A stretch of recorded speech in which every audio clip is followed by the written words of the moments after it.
Hi there, this is Somating is back on another video, right? So I'm shooting on my iPhone SE, right?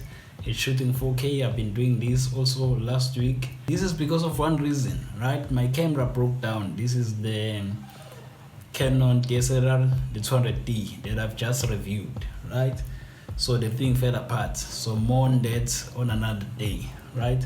So today, while on the topic of cameras, I'm gonna talk about the new cameras that have been released, right? Two new cameras that are interesting, right? So few months back, rumors hit.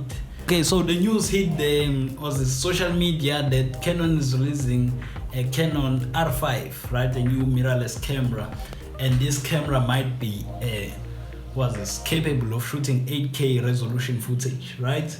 Well, this was news, but everyone knew that, well, Canon is Canon. They have a history of crippling their own cameras. What they do is they release a great camera with tons of features and capabilities, but just squeeze or leave out significant properties or capabilities as well, right?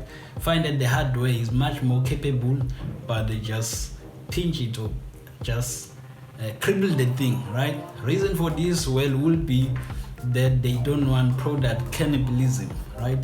That smaller budget like cameras can't be having the same features as the high-end cameras, because now people are just gonna end up just only buying the low-end cameras if they can get the same thing that they will get from the high-end cameras, right?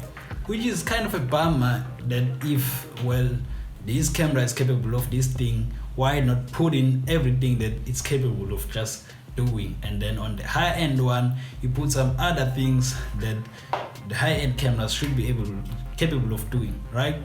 So we knew that this was gonna be the case, and everyone was waiting for that one thing, right? Sometimes you find that cameras don't have 24p, right? Like frame rates, things and whatnot, right? This was the 90D. Obviously, they were able to fix that using using a software update. Same thing also happened. I'm not sure what was the camera, but they didn't have autofocus, right? On the high end, on the higher resolution, right? There are always issues with Canon in terms of their cameras and crippling them, right? And then this camera dropped. This was a few weeks ago, I think a week or two or less. The camera dropped, Canon R5, right? It's a mirrorless camera, shoots 8K. There is no crippling of any sort, right? Everyone was surprised at this thing when it released, right? And then the YouTubers finally got into the thing, started using it, well, and then the case was clear, right? Canon released the camera that was capable in terms of hardware, and they didn't cripple it. But the problem is, if you're shooting at 8K resolution or 4K resolution for extended periods of time, as with all things processor-wise, the camera is gonna get hot and it's not gonna be able to keep on working as much. So you need to have periods where you put the camera to rest so that it may cool down, right?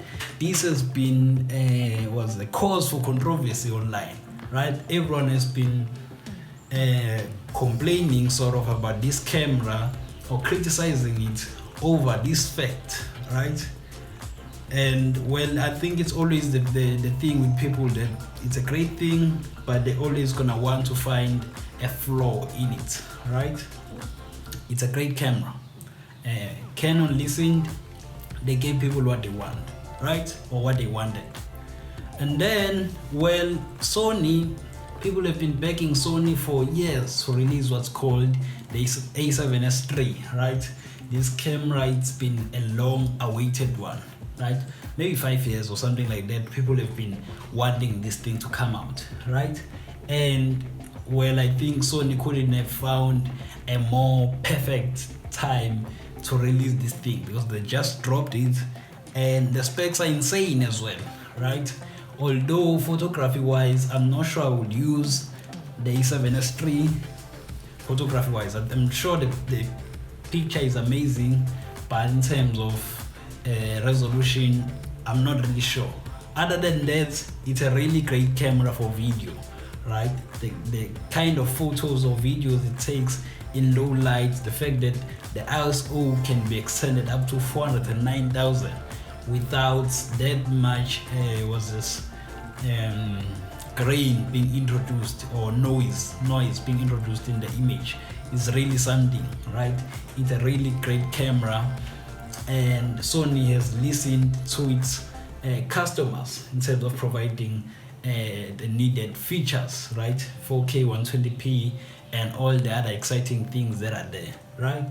So what is this video? Where is this video going, right? So as a person who's been into technology a lot, started this channel for that particular reason of reviewing technology stuff, more especially, or my niche was phones, right? Since I've not moved on, but my interest has been more on photography, and I've been using a lot of cameras for photos and videos, and this is something of interest to me, right? That now this photography or video game in terms of cameras is very exciting, because now we have the two giants in this industry listening to the consumers, right? This is unprecedented, sort of. This is the first time we're seeing something like this happen, right? Especially for Canon. And I think although the camera has downsides like overheating, I'm sure it's usable, right? In terms of 4K, shooting 8K even, can use it. You can find a way around that thing, because I think mostly with the equipment we use, everyone is gonna have their own limitations, right? With your own machine, battery life maybe sucks, or whatever is the problem, right? You'll find a way of using it to your advantage, right? That limitation, you'll find a way to bypass that thing all the time. All right, so these both are great cameras, and it's very interesting and exciting for the future that these companies are now listening to their consumers at this level, right? The other thing you might not know, okay, I'm out of time. The other thing you might not know is that there are people who follow these things religiously. So like Canon, there are Canon fanboys, and then Sony, there are Sony fanboys as well. So whatever this other side releases, they're gonna have something to say. Whatever this other side releases, they're gonna have something to say. And all the time, that side is bad, this side is good. It's always childish things like that. Other than that, people will always talk, but at this point we have great cameras available in terms of all the stuff that you may want to do, right? I think no YouTuber has the needs that exceed what these cameras can provide, right? At this point.